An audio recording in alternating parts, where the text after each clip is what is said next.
सो hey everyone, आज के इस क्लास में हम लोग कूलम्ब के लॉ को समझने वाले हैं, यानी कि कूलम्ब का नियम क्या होता है, बिल्कुल प्रॉपर तरीके से एंड एकदम इजी वे में समझने वाले हैं कम टाइम के अंदर। ठीक है, और विद गारंटी कि अगर आप इस वीडियो को इन तक देख लेते हो ना, तो ये कूलम्ब का नियम आपका हमेशा के लिए, लाइफ टाइम के लिए एकदम क्लियर हो जाने वाला है, बिल्कुल एकदम जीरो डाउट के साथ। तो लेट्स स्टार्ट गाइस, आइए शुरू करते हैं। बट उससे पहले मैं आप सभी से एक प्यारा सा रिक्वेस्ट करना चाहूंगा कि अगर आप सभी इस वीडियो को अभी तक लाइक नहीं करा तो फटाक से वीडियो को लाइक कर लो एंड साथ में चैनल को सब्सक्राइब एंड बेल आइकन को प्रेस। आइए शुरू करते हैं।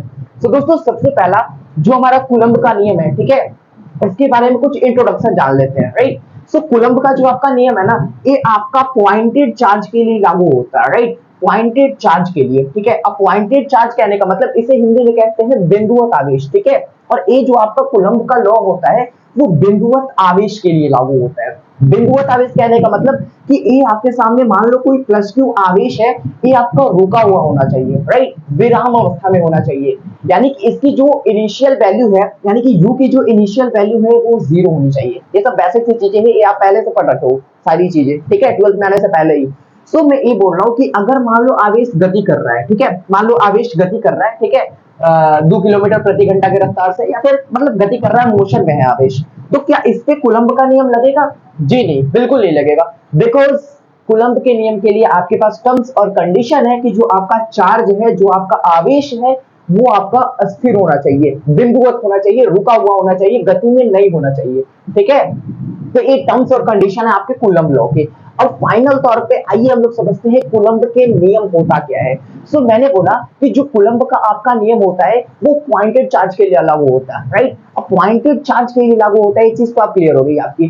सो पॉइंटेड चार्ज, यहाँ पे मैं पॉइंटेड चार्ज लूंगा, यानी कि मान लो मैं यहाँ पे पॉइंटेड चार्ज ले रहा हूँ जिसमें से पहला आवेश है हमारा +1, ठीक है, +Q1, और दूसरा मैं ले रहा हूँ +Q2। राइट, ये हमारे पास दो आवेश है, और ये चीज मान लो आप कि ये जो दोनों आवेश है ये रुका हुआ है, ठीक है, ये मोशन में नहीं है। सो यहाँ पे मैं इन दोनों के बीच की जो डिस्टेंस है वो मैं मान लेता हूँ r। और मैं आपसे पूछता हूँ एक सवाल, ये हमारे पास यहाँ पे दो पॉइंटेड चार्ज है। राइट, अभी पॉइंटेड चार्ज के बीच में हमारा बल तो लगेगा, ठीक है, यानी कि इन दोनों के बीच में हमारा बल काम करेगा F। और F जो है वो कौन सा बल है?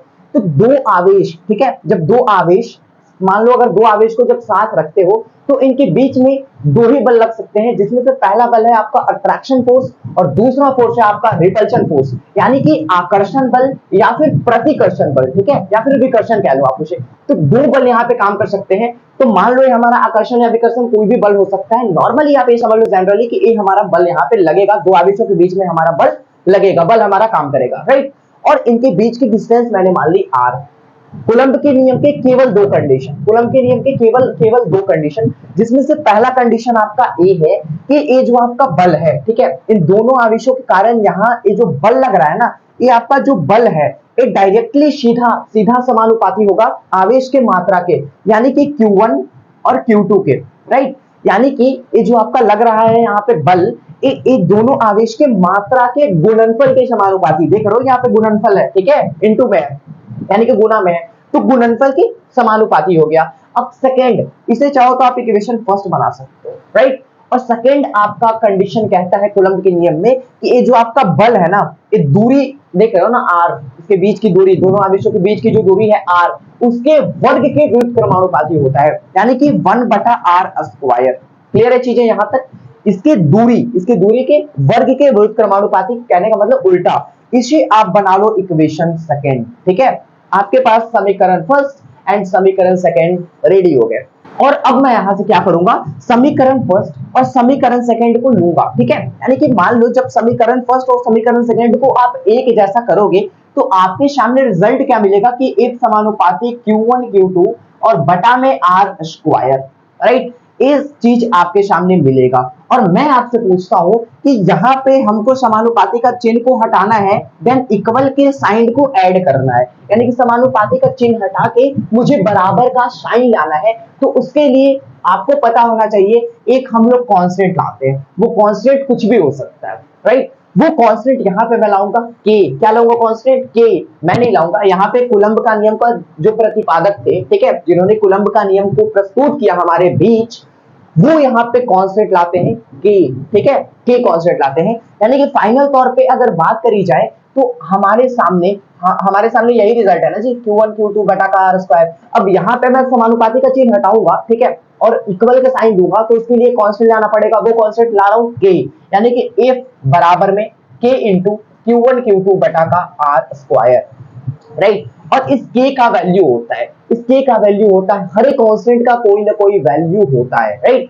सो यहाँ पे के का जो हमारा वैल्यू है वो पता है क्या है, के का वैल्यू हमारा है 1/4 पाई एप्सिलॉन नॉट, और Q1 Q2, एक minute sorry, 1/4 pi epsilon not, इसके का वैल्यू हमारे सामने 1/4 पाई एप्सिलॉन नॉट है। यानी कि फाइनल तौर पे अगर बात करी जाए, तो जो आपका कूलम्ब का नियम है वो आपका यही है जी, कि F बराबर के जगह हमें पुट करना है 1/4 पाई एप्सिलॉन नॉट, तो F बराबर 1/4 पाई एप्सिलॉन नॉट और इनटू में Q1 Q2 बटा में आर स्क्वायर। फाइनल तौर पे यही आपका कूलम्ब का नियम होता है, ठीक है, इसे आप कभी भी नहीं भूल सकते। इसे मैं चाहूं तो एक बार सिंपल वे में आसानी से एक बार फिर से मैं बता सकता हूं, लेकिन उससे पहले एक चीज यहाँ पे समझ लो, 1/4 पाई एप्सिलॉन नॉट यहाँ पे आपका एक कांस्टेंट है, Q1 Q2 आपके दो पॉइंटेड चार्ज हैं और R इन दोनों आवेशों के बीच की दूरी है। सो कूलम्ब का नियम आपका यही कहता है, कूलम्ब के नियम में बस मुश्किल से दो ही कॉन्सेप्ट हैं, जिसमें से पहला कॉन्सेप्ट है कि इन दोनों के बीच में जो हमारा बल लगेगा वो डायरेक्टली समानुपाती होगा Q1 इंटू Q2, यानी कि इन आवेशों की मात्रा के गुणनफल के, और दूसरा इनके दूरी के वर्ग के विरुद्ध क्रमानुपाती होगा, ठीक है। बस यही दो कॉन्सेप्ट यहाँ पे लागू होते हैं और उसके बाद वही चीजें तो आप समझ गए बिल्कुल आसानी तरीके से। सिर्फ यही था आपका कूलम्ब का नियम। आई होप आप सभी को ये वीडियो काफी ज्यादा पसंद आई होगी। वीडियो पसंद आई, वीडियो को लाइक करना, साथ में चैनल पे पहली बार आए हो सब्सक्राइब एंड बेल आइकन को प्रेस। एंड मैं बार बार बोलता हूँ, व्हाइट बोर्ड इसके जगह चाहो तो डिजिटल बोर्ड भी ट्रांसफॉर्म हो सकता है इन द फ्यूचर, ठीक है। सो इसके लिए मुझे सबसे ज्यादा नीड है अभी आप सभी की सपोर्ट की। एंड मैं बोलता हूँ क्वालिटी देखो आप, ठीक है, बढ़ाने का तरीका देखो, जो भी चीजें होती है बाकी वो सब चीजें तो होती है। बाकी नेक्स्ट वीडियो में मैं मिलेंगे किसी नए टॉपिक के साथ, तब तक के लिए आप सभी को जय हिंद, वंदे मातरम, be positive and keep them, wish all the very best, thank you so much.